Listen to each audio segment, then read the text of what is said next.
नमस्ते। चुनावलाई कसरी हेर्ने?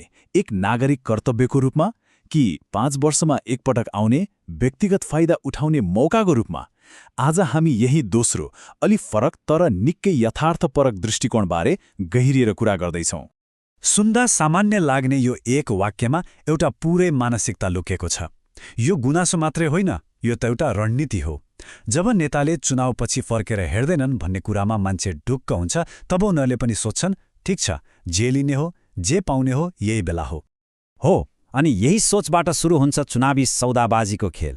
यो पहिलो चरणमा भोट अब एक पवित्र कर्तव्य रहेन, यो त केही समयको लागि एउटा बार्गेनिङ चिप बन्यो। अब हिसाब किताब एकदमै सिम्पल छ, होइन? 5 वर्षसम्म अनुहार नदेखाउने नेताबाट केही लिनु छ भने के लिने? लामो लामो भाषण र खोक्रो वाचा? चाहियो तत्कालको फाइदा, जस्तै मासु, रक्सी, अलिकति नगद। अब हेर्नुहोस्, जब चुनाव विचारको लडाईँ नै रहेन, यो त लेनदेनको कुरा भयो भनेपछि यसको तयारी पनि त फरक हुने भयो नि, होइन? यहाँ तयारी दिमागले गर्ने होइन, जिउले गर्ने हो। यो तयारीका स्टेपहरू पनि कस्ता छन् हेर्नुहोस् त। दाँत तिखार्ने, शरीर बनाउने, यो कुनै डिबेटमा जानको लागि होइन। यो त मज्जाले मासु चपाउन, रक्सी पचाउन अनि जिन्दाबाद मुर्दाबाद भन्दै नारा लगाउनको लागि हो। मतलब चुनाव जित्नलाई भन्दा पनि चुनावबाट जित्नको लागि तयारी। वाह, म ताल बिनाको बाजा जस्तै बजिरहेको छु। योभन्दा राम्रो मेटाफर के होला र? यसको मतलब के हो भने मलाई मतलबै छैन कि मेरो आवाज सुरमा छ कि बेसुरमा, ताल मिलेको छ कि छैन, कसैलाई मन पर्यो कि परेन, no problem, I don't care. म त यो होहल्लामा सामेल भएको छु आफ्नो स्वार्थको लागि। तर प्रश्न उठ्छ, मान्छेले यस्तो किन गर्छ त? यसको पछाडि के लजिक छ? खैर, यसलाई भनिदो रहेछ तथाकथित सरल बाटो। अनि सबैभन्दा अचम्मको कुरा के थाहा छ? यो कुनै लुकाएर छिपाएर गर्ने काम होइन।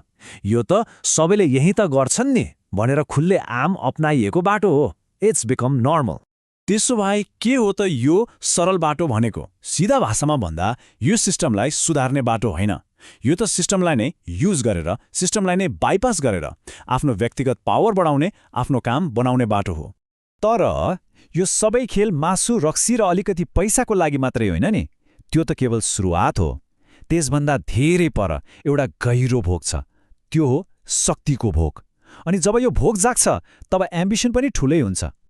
अनि यो लेनदेनको अल्टिमेट प्राइज के हो त? कसैको सरुवा गराइदिने, आफ्नो मान्छेलाई जागिर खुवाइदिने, जेल परेकोलाई छुटाउने, आफ्नो पद जोगाइराख्ने। अनि सबैभन्दा ठुलो कुरा, म त फलाना नेताको मान्छे हुँ भनेर कर्मचारीलाई धम्काउन सक्ने हैसियत बनाउने। The real game is this. तर यो सोचको सबैभन्दा अध्यारो पाटो त अब आउँदैछ। यो सरल बाटोमा हिँड्ने मान्छेको लागि यदि आवश्यक पर्यो भने आफ्नै मान्छे, आफ्नै दाजुभाइमाथि हात उठाउन पनि केही फरक पर्दैन, किनकि यहाँ व्यक्तिगत स्वार्थ नै सबैभन्दा ठुलो कुरा हो। ल, एकछिनको लागि यो व्यक्तिगत स्वार्थको कुरा छोडौँ। अब सोचौँ, जब समाजमा सबैजना यसरी नै आफ्नो लागि मात्र दौडिन थाल्छन्, तब देशको हालत के होला? र यहीँनिर एउटा यस्तो मार्मिक प्रश्न आउँछ, जुन प्रश्न मात्र होइन, सायद जवाफ पनि हो। जब मान्छेलाई आफ्नो र आफ्नो परिवारको पेट पाल्नै धौधौ छ भने उसले देशको चिन्ता कसरी गरोस्? सोच्नुहोस् त, यो एउटा प्रश्नले पुरै सिस्टममाथि नै औँला चढाउँछ। अनि यसको नतिजा के हुन्छ? एकदमै प्रिडिक्टेबल छ। सामूहिक भलाइ, देशको हित, यी सबै कुराहरू पछाडि पर्छन्। राष्ट्रको भविष्य त एउटा टाढाको नदेखिने कुरा बन्छ, किनकि जब सबैजना आफ्नो अस्तित्वको लडाईँमा व्यस्त हुन्छन्, तब देशको प्रगति कसले हेर्ने? अनि यही चक्र चलिरहन्छ। त्यो ताल नमिलेको, बेसुरको बाजा बजिरहन्छ र त्यसले अवसरवादको यो साइकललाई झन मलजल गरिरहन्छ। अब अन्तिममा एउटा प्रश्न सोच्नको लागि छोडिदिन्छु। आखिर यो ताल नमिलेको कर्कस बाजा कहिलेसम्म बजिरहने हो?